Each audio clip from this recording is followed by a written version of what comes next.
প্রিয় পরীক্ষার্থী বন্ধুরা, আসসালামু আলাইকুম রাহমাতুল্লাহ। আশা করি প্রত্যেকে ভালো আছো। আজকের পর্বে আমরা সেট ও ফাংশনের বাকি সমস্যাগুলো সমাধান করব এবং আজকের পর্বের মধ্য দিয়েই সেট ও ফাংশনের এই অধ্যায়টি শেষ হয়ে যাবে। আলফাতা ও লেক্সাস সাজেশনে যত ধরনের সমস্যা রয়েছে প্রায় সবগুলোই আমাদের ভিডিওতে আলোচনা হচ্ছে। এই দুইটা সাজেশনে যে সমস্যাগুলো আছে এগুলি আমরা সম্পন্ন করলেই বাকি সাজেশনের যে সমস্যাগুলো আছে এগুলো হয়ে যাবে।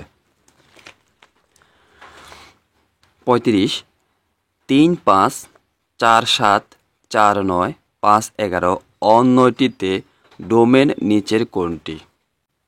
তাহলে এখান থেকে আমাদেরকে ডোমেন নির্ণয় করতে হবে। শিক্ষার্থী বন্ধুরা, আমাদেরকে অবশ্যই মনে রাখতে হবে যে কোনো অন্যয়ের ক্রমজোড়গুলোর মধ্যে প্রথম যেগুলি আছে এগুলি হচ্ছে ডোমেন এবং শেষে যেগুলি আছে এগুলি হচ্ছে রেঞ্জ। তাহলে এখানে ডোমেন কত হবে? ডোমেন হবে 3, 4, 5। 4 দুইবার আছে, একবার লিখতে হবে। যে কোনো সংখ্যা দুইবার বা দুইয়ের অধিকবার থাকলে সেটা একবারই লিখব। S ইকুয়াল 3, 1, 3, 2, 4, 2 অন্যয়ের রেঞ্জ কোনটি? রেঞ্জ হচ্ছে ফরেরগুলি, এই যে ক্রমজোড়ের শেষেরগুলি রেঞ্জ 1, 2, 2। তাহলে কি লিখবো আমরা? 1, 2। রেঞ্জ হবে কত? 1, 2। দুইবার থাকলেও আমরা একবার লিখব। আমাদেরকে একবারই লিখতে হবে। দেখো এই যে 1, 2 এটা হচ্ছে কি রেঞ্জ। আর অবশ্যই এটা হচ্ছে কি দ্বিতীয় বন্ধনীর মধ্যে হবে। এগুলি রেঞ্জ হোক আর ডোমেন হোক এগুলো অবশ্যই দ্বিতীয় বন্ধনীর মধ্যে আমাদেরকে লিখতে হবে, সেটা অবশ্যই তোমরা খেয়াল রাখবে। 70, r ইকুয়াল -2, 4, -1, 1, 0, 0 অন্যের রেঞ্জ কত? রেঞ্জ মানে হচ্ছে কি ফরেরগুলি। তাহলে ক্রমজোড়ের ফরেরগুলি হলো রেঞ্জ। তাহলে এই অন্যটির ক্রমজোড়গুলোর পরেরগুলি কি আছে? দেখো 4, 1, 0। তাহলে 4, 1, 0 হলো রেঞ্জ। তাহলে দেখো এই যে এখানে সাজিয়ে লিখছে 0, 1, 4, এটা হচ্ছে কি রেঞ্জ। 52, ফি ইকুয়াল 2, 3, 5 এবং কিউ ইকুয়াল এক্স ওয়াই যেন x belongs to fee, y belongs to phi এবং ওয়াই ইকুয়াল এক্স প্লাস 1 হলে কিউ সেটের তালিকা পদ্ধতি প্রকাশিত রূপ নিচের কোনটি? তাহলে শিক্ষার্থী বন্ধুরা, এখানে দেখো যে শর্তটি দেওয়া আছে সেটা হচ্ছে ওয়াই ইকুয়াল এক্স প্লাস 1, অর্থাৎ এক্স এর মানের সাথে 1 যোগ করলে কার মান পাবো? আমরা ওয়াই এর মান পাবো। তাহলে কিউ যে সেটটি দেওয়া আছে সেখানে বলা হয়েছে এক্স বিলংস টু পি, অর্থাৎ এক্স এর মানগুলি ফি এর মধ্যে আছে, y belongs to fee, y এর মানগুলো ফি এর মধ্যে আছে এবং y equal x plus 1, x এর মানের সাথে 1 যোগ করলে ওয়াই এর মান হবে। তাহলে দেখো এক্স এর মানের সাথে যদি 1 যোগ করলে ওয়াই এর মান হয় সেটা কোনগুলি? দেখো এখানে এক্স এর মান 3, ওয়াই এর মানও কি 3, এটা হবে না। এক্স এর মান 5, ওয়াই এর মান 5, এটা হবে না। এক্স এর মান 3, ওয়াই এর মান 2, ওয়াই এর মান তো 1 বাড়বে, এটাও হবে না। এক্স এর মান 2, ওয়াই এর মান 3, তাহলে এক্স এর মানের সাথে 1 যোগ করার পরে কার মান পেলো? ওয়াই এর মান পেলো। এই যে এক্স এর মান যদি 2 হয় ওয়াই এর মান কত হবে? 3 হবে, 2, 3। এবার এই 2, 3 কিন্তু এই ফি এর মধ্যে আছে কিনা দেখতে হবে। হ্যাঁ, 2, 3 ফি এর মধ্যে আছে, তাহলে এটাই হচ্ছে অ্যান্সার। শিক্ষার্থী বন্ধুরা, আমি আবার বলছি, দেখো ওয়াই ইকুয়াল এক্স প্লাস 1, অর্থাৎ এক্স এর মানের সাথে 1 যোগ করলে আমরা ওয়াই এর মান পাবো। আর ক্রমজোড়ের প্রথম মানটি হচ্ছে এক্স এর মান, পরের মানটি হচ্ছে কি ওয়াই এর মান। তাহলে এই দুইটা যেহেতু সমান, এটা হবে না, এটাও সমান, এটা হবে না। এটা এখানে প্রথমটি বড়, পরেরটি ছোট। প্রথমটি হচ্ছে এক্স এর মান, এক্স এর মান বড়, ওয়াই এর মান কি ছোট না, আমাদের এক্স এর মান ছোট হবে। এক্স এর মানের সাথে 1 যোগ করলে কার মান হবে? ওয়াই এর মান হবে। তাহলে এটা এই যে এক্স এর মান 2, ওয়াই এর মান 3, এক্স এর মানের সাথে 1 যোগ করার পরে ওয়াই এর মান হলো। এবার দেখতে হবে এই মানটা কি আসলে ফি এর মধ্যে আছে কিনা। দেখো ফি এর মধ্যে এই উপাদানটা আছে, 2, 3 উপাদানগুলি ফি এর মধ্যে আছে, তাহলে এটাই হচ্ছে কি অ্যান্সার। এবং এই সমস্যাগুলো যখন তোমাদের পরীক্ষা আসবে তোমরা কিন্তু এইভাবে সমাধান করে ফেলবে। 65, নিচের কোন অন্যটি ফাংশন? ক 1, 2, 1, 3, খ -1, 1, -1, 2, গ 2, 3, 1, 2, ঘ -3, 5, -3, 4। দেখো শিক্ষার্থী বন্ধুরা, ক, খ এবং ঘ এই তিনটি কিন্তু একই রকম। এই যে প্রথমে এখানে 1 এখানে 1 -1 -1 -3 -3, কিন্তু এখানে 2 1 চেঞ্জ আছে, আর বাকি কিন্তু তিনটা একই রকম। এখানে দেখো একটু চিন্তা করে, এক্স এর মান যদি 1 হয় তাহলে ওয়াই এর মান কত 2, আবার এক্স এর মান 1 হলে ওয়াই এর মান 3, এটা তো হবে না। এক্স এর মান 2 বা 3 বা অন্য কোনো মান হলে ওয়াই এর মান 3 হবে। এখানে দেখো খর মধ্যে এক্স এর মান কি -1, তাহলে ওয়াই এর মান 1। আচ্ছা বুঝলাম, এক্স এর মান -1 ওয়াই এর মান 2, তাহলে এক্স এর মান যখন -1 হবে তখন ওয়াই এর মান 1 হবে আবার 2 হবে, এটা তো হবে না, এটা সম্ভব না। এক্স এর মান 2 ওয়াই এর মান 3, বুঝলাম। এক্স এর মান 1 ওয়াই এর মান 2, অর্থাৎ এবার চেঞ্জ হয়েছে। দেখো এক্স এর মান 2 হলে ওয়াই এর মান হয় কত, এক্স এর মান 2 হলে ওয়াই এর মান হয় কত 3, অর্থাৎ এক্স এর মান যা ওয়াই এর মান কি 1 বেশি। আবার এক্স এর মান 1 হলে ওয়াই এর মান কত 2, তার মানে কি এক্স এর মান যা ওয়াই এর মান তার সাথে 1 বেশি, একটা ধারাবাহিকতা আছে এখানে। আবার এখানে দেখো -3, এক্স এর মান -3 ওয়াই এর মান 5, এখানেও এক্স এর মান -3 ওয়াই এর মান -4, হবে না। তাহলে ক খ ঘ এই তিনটা হবে না, এগুলি অশুদ্ধ। শুদ্ধ হয়েছে, সঠিক আনসার হয়েছে 2 3 1 2। 71 y = 2x ফাংশনের লেখচিত্র কেমন হবে? y = 2x ফাংশনের লেখচিত্র হবে মূল বিন্দুগামী সরলরেখা অথবা সরলরেখা। এটা হবে মূল বিন্দুগামী। যদি অপশন থাকে যে মূল বিন্দুগামী সরলরেখা, তাহলে সেটা লিখবা মূল বিন্দুগামী সরলরেখা। y = 2x এই ফাংশনের লেখচিত্র হবে সরলরেখা বা মূল বিন্দুগামী সরলরেখা। y = 2x + 1 যদি এমন থাকে তাহলে সেটাও হবে সরলরেখা, তবে সেটা মূল বিন্দুগামী হবে না। y = 2x - 1 যদি এমন থাকে তাহলে সেটা হবে সরলরেখা, অর্থাৎ y = 2x + 1, 2x এর সাথে যদি কোনো কিছু যোগ থাকে তাহলে সেটা কি হবে, যোগ অথবা বিয়োগ যাই থাকুক কোনো সংখ্যা, সেটা যে কোনো সংখ্যা হতে পারে, সেগুলি হবে কি সরলরেখা। লেখচিত্রটা কেমন হবে? সরলরেখা হবে। 1 4k - 8 = 0 হলে k এর মান 2। 2 x² - 5x + 6 এর উৎপাদক x - 2 x + 3। 3 g of x 3x + 4/x - 5 হলে g of 6 = হচ্ছে 22। নিচের কোনটি সঠিক? শিক্ষার্থী বন্ধুরা, এখানে বলছে কে এর মান কত 2, আমরা এখানে শর্টকাট করব, কে এর মান এখানে 2 বসাও। যদি 2 বসাই 4 * কি 2, 4 দুগুণে 8, 8 থেকে 8 বিয়োগ করলে কত হয় 0, তাহলে কে এর মান 2, এটা সঠিক। দেখো এখানে x² - 5x + 6 এর উৎপাদক x - 2 × x + 3, তাহলে দেখো এখানে 3 আর 2 গুণ করলে কত হয় 3 দুগুণা 6 না, এই যে 3 দুগুণা 6, 3 এর আগে প্লাস 2 এর আগে কি মাইনাস, মাইনাসে প্লাসে মাইনাস, 3 দুগুণা 6 -6, এখানে আছে কত +6, তার মানে এটা ভুল। এই যে আমি করে দেখাচ্ছি এটা যে কিভাবে আসলে ভুল। x² - 5x + 6, x² - 3 দুগুণা 6, 3x - 2x + 6 = x কমন নিলে x - 3 - 2 কমন নিলে x - 3 = হচ্ছে x - 3 x - 2। এই যে এটা হচ্ছে এটার উৎপাদক হচ্ছে কি এইটা, কিন্তু এখানে এই যে এখানে x + 3 দিয়েছে, এটা যদি মাইনাস দিত তাহলে হয়ে যেত। 3 g of x = 3x + 4/x - 5 হলে g of 6 = 22। g of 6 অর্থাৎ x এর মান কত 6, তাহলে এখানে আমরা 6 বসাবো। 6 যদি বসাই 3 × 6, 3 6 18, 18 যোগ 4 কত হয়েছে 22, উপরে হচ্ছে কত 22, নিচে হচ্ছে দেখো x এর মান 6, 6 বিয়োগ 5, 6 থেকে 5 বিয়োগ হলে থাকে কত 1, 1/22 মানে কিন্তু 22, তাহলে 1 আর 3 সঠিক। 75 a = 0 1 2 8 এবং s = x, y যেন x belongs to a, y belongs to a এবং x = y³ হলে 1 s = 0 0 1 1 8 2, মানে অন্যটি হচ্ছে 0 0 1 1 8 2।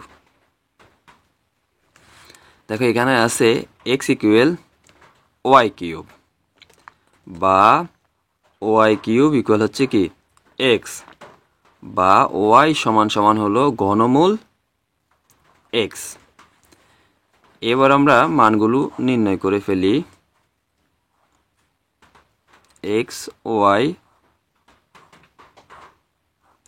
তাহলে এক্স এর মানগুলি এর মধ্যে আছে।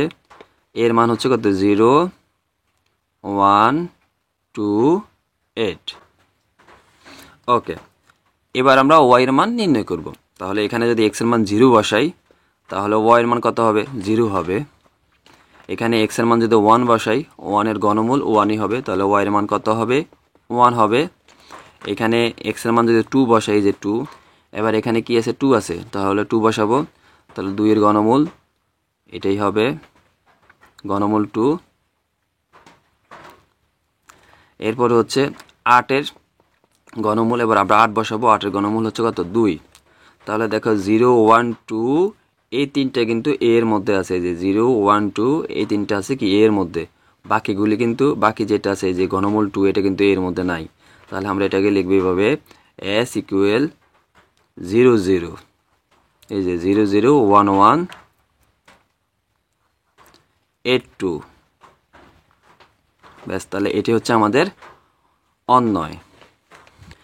এবার এখান থেকে ডোমেন ও রেঞ্জ নির্ণয় করব। ডোমেন হচ্ছে এই অন্যটির ক্রমজোড়ের প্রথমগুলি 0 1 8, এই যে 0 1 8। আর পরেরটা কি বলছে আবার? রেঞ্জ। রেঞ্জ হচ্ছে এই অন্যয়ের ক্রমজোড়ের দ্বিতীয়গুলি, যেমন এই যে 0 1 2 0 1 2। তাহলে এটার তিনটাই কি ঠিক আছে? উত্তর হবে ঘ 1 2 3। নিচের তথ্যের ভিত্তিতে প্রশ্নগুলোর উত্তর দাও। Phi equal to 3, Q equal 3 4 6, R equal x y, যেন x belongs to fee, y belongs to Q এবং y equal to x. R এর রেঞ্জ কোনটি? আর এর রেঞ্জ, তাহলে আর এর রেঞ্জ আমাদেরকে বের করতে হবে। প্রথমে আমাদেরকে এই অন্বয় বা রিলেশন আর নির্ণয় করতে হবে। এখানে আছে ওয়াই ইকুয়াল 2x। এরপরে আমরা কি করব? ঘর করে নেব এইভাবে,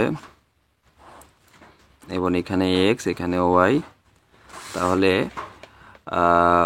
বলছে যে x এর মানগুলি কিসের মধ্যে আছে? ফি এর মধ্যে আছে। ফিতে মান আছে কয়টা? 2টা। তাহলে 2টা লিখে দেই। x এর মানগুলি আছে ফি এর মধ্যে, x এর মান ফি এর মধ্যে মান আছে কত? 2 3। তাহলে x এর মান হবে 2 আর হচ্ছে 3। আমরা এখানে x এর মানগুলি বসিয়ে y এর মান নির্ণয় করব। তাহলে x এর মান যখন আমরা 2 বসাবো, 2 গুণন 2, 2 দুগুণা কত? 4, y মান হবে 4। আবার এখানে x এর মান কত বসাবো? 3, 3 দুগুণা কত? 6, তাহলে y এর মান কত? 6। এবার দেখি যে y এর মানগুলি কোথায় আছে। y এর মানগুলি y belongs to Q, y এর মানগুলো কিউর মধ্যে আছে 4 এবং 6। হ্যাঁ, এই যে 4 6 দুইটাই কি এখানে আছে, 4 6 কি দুইটাই আছে। তাহলে x এর মানও ঠিক আছে, y এর মানও কি ঠিক আছে। তাহলে দেখো শর্তে যেটা বলছে ঠিক আছে কিনা। x এর মানগুলি ফি এর মধ্যে আছে, এই যে x এর মানগুলি ফি এর মধ্যে আছে, এই যে x, এই যে 2 3, এটা হচ্ছে x এর মান এবং এটা ফি এর মধ্যে আছে। তারপরে বলছে y belongs to Q, y এর মানগুলি কিউর মধ্যে আছে। তাহলে এই যে 4 6, এই যে 4 6 কিউর মধ্যে 4 6 আছে। তাহলে এই দুইটাই হবে কি, তাহলে আর ইকুয়াল হবে 2 4 3 6।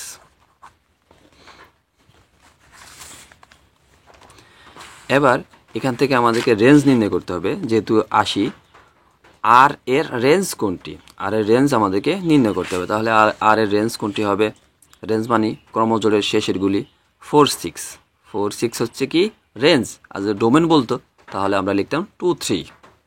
তাহলে যেহেতু আমাদেরকে বলা হয়েছে রেঞ্জ নির্ণয় করতে, তাহলে রেঞ্জ হবে 4 6। রেঞ্জ 4 6 আছে, এই যে হ্যাঁ 4 6 আছে, এটা হচ্ছে range.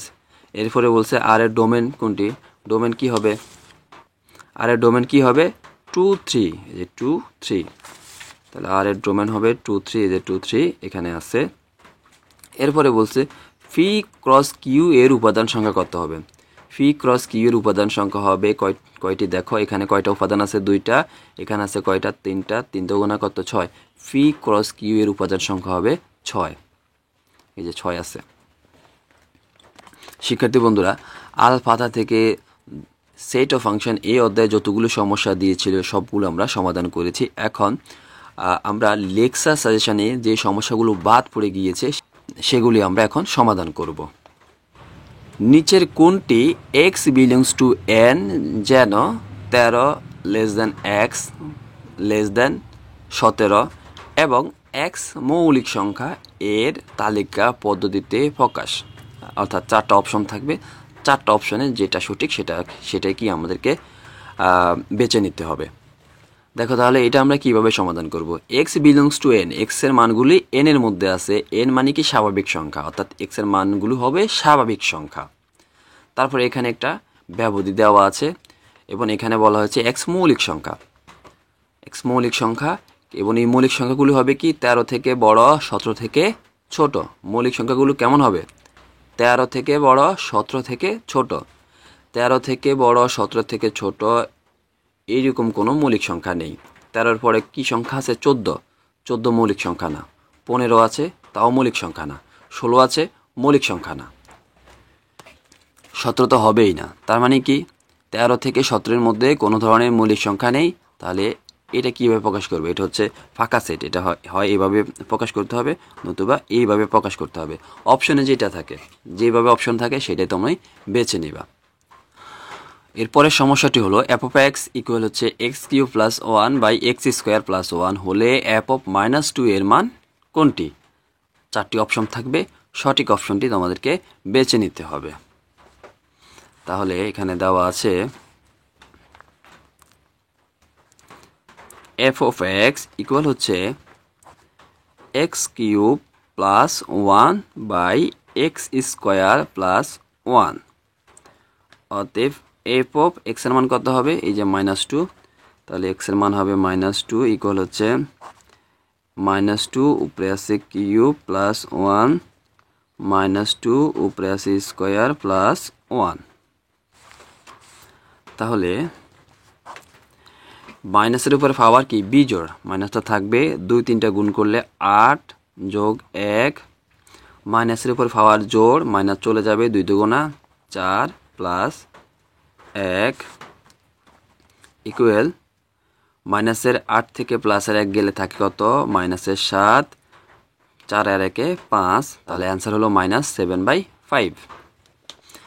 f of y equal y² minus a plus 1/a into y plus 1 হলে y এর কোন মানের জন্য f of y ইকুয়াল 0 হবে?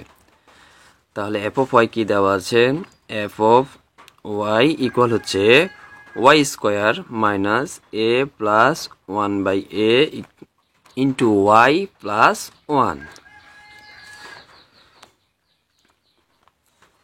ইকুয়াল y² মাইনাস y দিয়ে একে গুণ করলে হবে ay মাইনাস, যেহেতু ব্রেকেট আগে কি চিহ্ন আছে মাইনাস, a প্লাস চিহ্ন হয়ে যাবে মাইনাস, y দিয়ে 1কে গুণ করলে হবে y by a plus 1 equal হচ্ছে, এখান থেকে কি কমন যায়, এখান থেকে দেখো y কমন যায়, তাহলে থাকে y মাইনাস a